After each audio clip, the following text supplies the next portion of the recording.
Ya, pada kesempatan kali ini kita memasuki pada pembahasan terakhir ya mengenai from engineer to technical manager, yang dimana kita sudah melewati beberapa pembahasan ya, mulai dari eh, apa one on one, kemudian ada delivering result from a team, terus juga ada hiring and firing, terus terakhir kemarin juga ada bahas soal bagaimana cara membangun moral tim ya. Nah, kali ini saya akan coba bahas mengenai your continue growth as a manager. Pada tema ini ya, kita akan lebih membahas tentang bagaimana cara berkembang dan belajar menjadi seorang manajer yang lebih baik ya dari waktu ke waktu. Nah, di sini ada beberapa tips dan poin-poin penting yang bisa kita pelajari ya untuk mengembangkan skill manajerial agar bisa lebih baik lagi. Nah, oke, langsung masuk ke pembahasan pertama. Ini ada finding a mentor atau cari dan temukan ya, atau temukan seorang mentor. Sebagai manajer baru, tentu kita butuh apa namanya sosok senior ya, secara secara level yang bisa dijadikan seorang mentor atau role model. Nah, ini bisa dari VP maupun C-level atau bahkan para lead dari divisi lain yang eh, secara pengalamannya sudah banyak dan sudah lama gitu ya, di mana tentunya mereka juga bisa membimbing dan memberi arahan terkait manajerial. Nah, di sini ada beberapa poin ya, mengapa kita butuh sosok mentor. Yang pertama itu adalah experience. Nah, belajar dari pengalaman mereka. Eh, Mentor atau atasan kita pastinya memiliki lebih banyak pengalaman ya, dan kematangan dari segi manajerial ya, karena telah menjalani peran tersebut sudah lebih lama dari kita. Nah, eh, umumnya umumnya mereka akan dengan senang hati ya. Biasanya kan orang akan lebih senang hati bercerita tentang seputar pengalaman ya, tentang bagaimana mereka bisa berada di posisi seperti sekarang gitu ya. Nah, posisikan eh, kita di sini sebagai pendengar yang baik gitu ya. Kita bisa ambil pelajaran tentang pengalaman, baik itu kegagalan dan keberhasilan yang sudah mereka capai. Nah, tujuan dari belajar dari mentor adalah agar eh, kita tidak mengulangi kesalahan yang sama dan dapat mengambil manfaat dari pengalaman positif yang telah dicapai oleh mentor kita tersebut ya. Dengan mendengarkan cerita atau pengalaman mereka, kita bisa dapat mendapatkan wawasan yang yang berharga tentang bagaimana menghadapi situasi sulit, kemudian bagaimana cara membuat keputusan yang bijak, lalu juga bagaimana cara mengelola tim dengan baik dan seterusnya. Nah, eh, lalu tidak lupa juga kita ask for advice gitu ya. Sebagai seorang yang awam ya, manajer baru, kita perlu yang namanya minta saran kepada yang lebih senior gitu ya.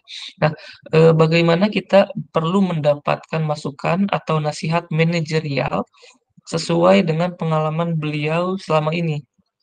Nah, kita juga boleh sekali ya ceritakan tentang apa apa sih kesulitan yang sedang kita hadapi di posisi baru ini, agar mentor kita juga bisa memberikan nasihat ya, advice sesuai dengan apa yang sedang kita jalani dan yang pernah mereka alami.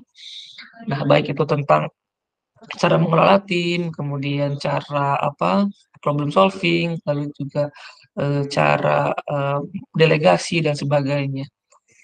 Lalu yang terakhir, memberikan dukungan dan semangat. Nah, nggak jarang ya kita sebagai seorang manajer baru merasakan tekanan gitu ya, stres atau kebingungan dalam menyelesaikan masalah baik internal maupun eksternal.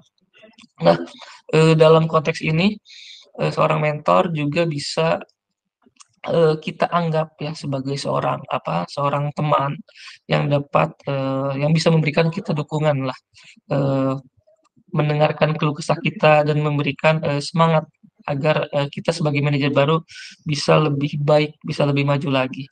Nah, kurang lebih seperti itu. Jadi intinya, eee, mentor itu, diibaratkan seperti sahabat yang bisa jadi penuntun dan penyokong ya, penyokong atau, eee, pendukung kemajuan karir kita. Nah, banyak hal yang bisa kita ambil, pelajaran dari, beliau ya, dari mentor yang nantinya bisa kita terapkan dalam, managerial team. Lanjut ke, pembahasan berikutnya, itu adalah, learning the business. Nah, sebagai seorang manajer ya, khususnya saya sebagai seorang manajer QA, tentu saya penting ya untuk memahami tentang, bisnis perusahaan. Eee, ini seperti dasar pekerjaan kita gitu ya, memahami bisnis perusahaan. Eee, alasannya adalah ya karena kita, perlu mengerti produk gitu ya. Nah, kalau kita sudah paham bisnis perusahaan, kita sudah tahu produk kita, kita juga bakal lebih ngerti, bagaimana sih, cara, flow atau produk ini bekerja gitu ya. Nah, ini penting agar kita bisa, memastikan kualitas sesuai dengan kebutuhan dan harapan dari customer. Lalu, kita juga bisa fokus ya, pada prioritas utama, dengan memahami bisnis, kita bisa lebih tahu gitu, apa yang paling penting bagi perusahaan. Kita bisa fokus, menguji atau melakukan testing bagian-bagian yang kita anggap, paling impactful atau yang kita anggap kritis, demi keberlangsungan, bisnis perusahaan.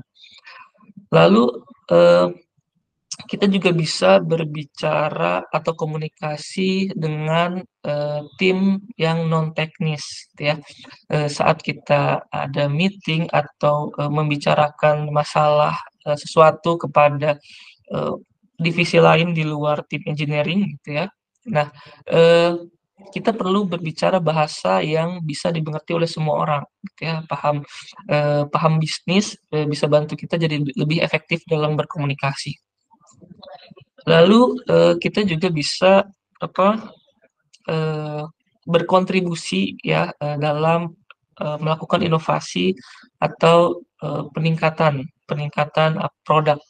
Nah, kita bisa memberikan saran atau ide untuk meningkatkan produk atau layanan berdasarkan pemahaman terhadap kebutuhan bisnis.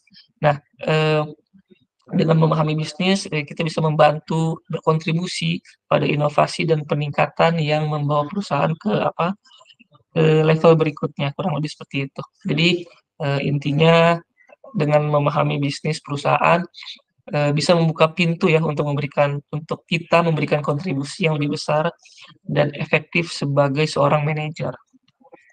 Kita jadi lebih terkoneksi pada, visi dan misi perusahaan dan juga kita bisa mengarahkan, upaya tim sesuai dengan kebutuhan bisnis secara keseluruhan.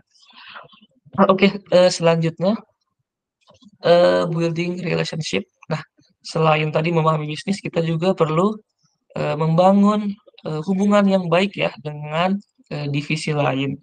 Eee, ini kita seperti bekerja sama ya dalam satu tim besar yang di mana ini adalah tentu hal penting ya, karena ada beberapa alasan. Yang pertama tentu adalah, kerjasama agar, terjalin dengan lancar ya. Dengan menjalin hubungan yang baik kita bisa bekerja sama dengan divisi lain tanpa hambatan ya. Jadi memastikan informasi dan kerjasama mengalir dengan lancar ya. Ini juga membantu tim kita untuk melakukan pekerjaan dengan lebih efektif. Kemudian, selanjutnya adalah, pemahaman bersama.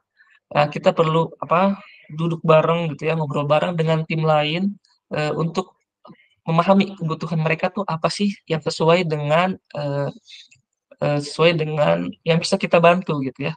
Nah, ini bisa membantu kita untuk menyesuaikan strategi tim agar bisa sejalan dengan apa yang diperlukan oleh tim lain. Jadi istilahnya ada kolaborasi di situ. Lalu kemudian adalah, komunikasi komunikasi yang efektif. Nah, memiliki hubungan yang baik, dengan tim lain ya, itu bisa, apa, bisa membantu kita menjelaskan, hal-hal apa saja atau temuan-temuan apa saja yang ditemukan oleh, tim QA ya. Kita bisa mendiskusikan, apa yang perlu di-improve, apa yang perlu diubah gitu ya. Atau kita juga bisa memberikan pemahaman lebih mendalam tentang aspek-aspek teknis QA ya kepada mereka yang mungkin, kurang begitu familiar. Jadi, menjalin hubungan baik dengan divisi lain, itu juga seperti membangun apa, pondasi ya, pondasi, kerjasama yang kuat. Ini membuat kita, bisa dapat bekerja bersama-sama menuju tujuan bersama dan menciptakan lingkungan kerja yang, harmonis. Eee, ya kurang lebih seperti itu, Mas.